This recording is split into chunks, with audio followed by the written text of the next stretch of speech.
Lei nº 13.105, de 16 de março de 2015. Código de Processo Civil. Parte geral. Livro I. Das normas processuais civis. Título único. Das normas fundamentais e da aplicação das normas processuais. Capítulo I. Das normas fundamentais do processo civil. Art. 1º. O processo civil será ordenado, disciplinado e interpretado conforme os valores e as normas fundamentais estabelecidos na Constituição da República Federativa do Brasil, observando-se as disposições deste Código. Art. 2º. O processo começa por iniciativa da parte e se desenvolve por impulso oficial, salvo as exceções previstas em lei. Art. 3º. Não se excluirá da apreciação jurisdicional ameaça ou lesão a direito. Primeiro, é permitida a arbitragem, na forma da lei. Segundo, o Estado promoverá, sempre que possível, a solução consensual dos conflitos. Terceiro, a conciliação, a mediação e outros métodos de solução consensual de conflitos deverão ser estimulados por juízes, advogados, defensores públicos e membros do Ministério Público, inclusive no curso do processo judicial. Art. 4º. As partes têm o direito de obter em prazo razoável a solução integral do mérito, incluída a atividade satisfativa.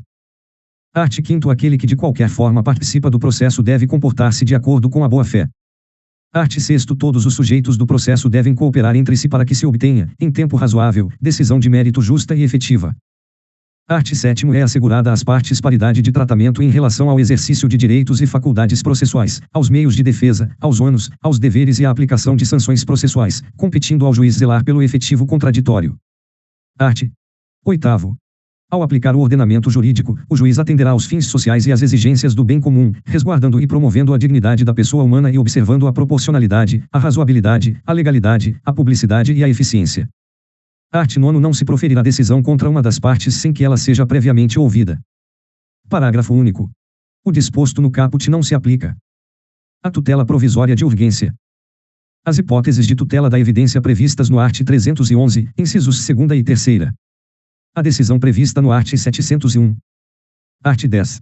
O juiz não pode decidir, em grau algum de jurisdição, com base em fundamento a respeito do qual não se tenha dado às partes oportunidade de se manifestar, ainda que se trate de matéria sobre a qual deva decidir de ofício. Art. 11.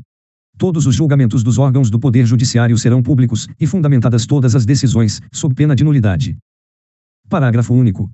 Nos casos de segredo de justiça, pode ser autorizada a presença somente das partes, de seus advogados, de defensores públicos ou do Ministério Público. Art. 12.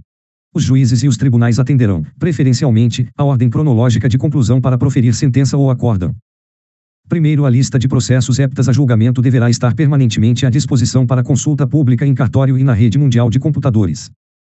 Segundo, estão excluídos da regra do caput as sentenças proferidas em audiência, homologatórias de acordo ou de improcedência liminar do pedido. O julgamento de processos em bloco para aplicação de tese jurídica firmada em julgamento de casos repetitivos. O julgamento de recursos repetitivos ou de incidente de resolução de demandas repetitivas. As decisões proferidas com base nos arts. 485 e 932. O julgamento de embargos de declaração. O julgamento de agravo interno. As preferências legais e as metas estabelecidas pelo Conselho Nacional de Justiça. Os processos criminais, nos órgãos jurisdicionais que tenham competência penal. A causa que exija urgência no julgamento, assim reconhecida por decisão fundamentada. Terceiro, após elaboração de lista própria, respeitar-se-á a ordem cronológica das conclusões entre as preferências legais. Quarto, após a inclusão do processo na lista de que trata o parágrafo 1º, o requerimento formulado pela parte não altera a ordem cronológica para a decisão, exceto quando implicar a reabertura da instrução ou a conversão do julgamento em diligência. Quinto, decidido o requerimento previsto no parágrafo 4º, o processo retornará à mesma posição em que anteriormente se encontrava na lista. Sexto, ocupará o primeiro lugar na lista prevista no primeiro ou, conforme o caso, no terceiro, o processo que tiver sua sentença ou acórdão anulado, salvo quando houver necessidade de realização de diligência ou de complementação da instrução.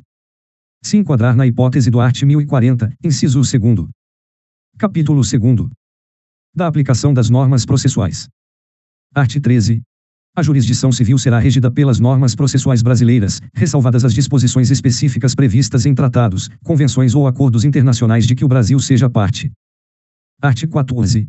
A norma processual não retroagirá e será aplicável imediatamente aos processos em curso, respeitados os atos processuais praticados e as situações jurídicas consolidadas sob a vigência da norma revogada. Art. 15. Na ausência de normas que regulem processos eleitorais, trabalhistas ou administrativos, as disposições deste Código lhes serão aplicadas supletiva e subsidiariamente.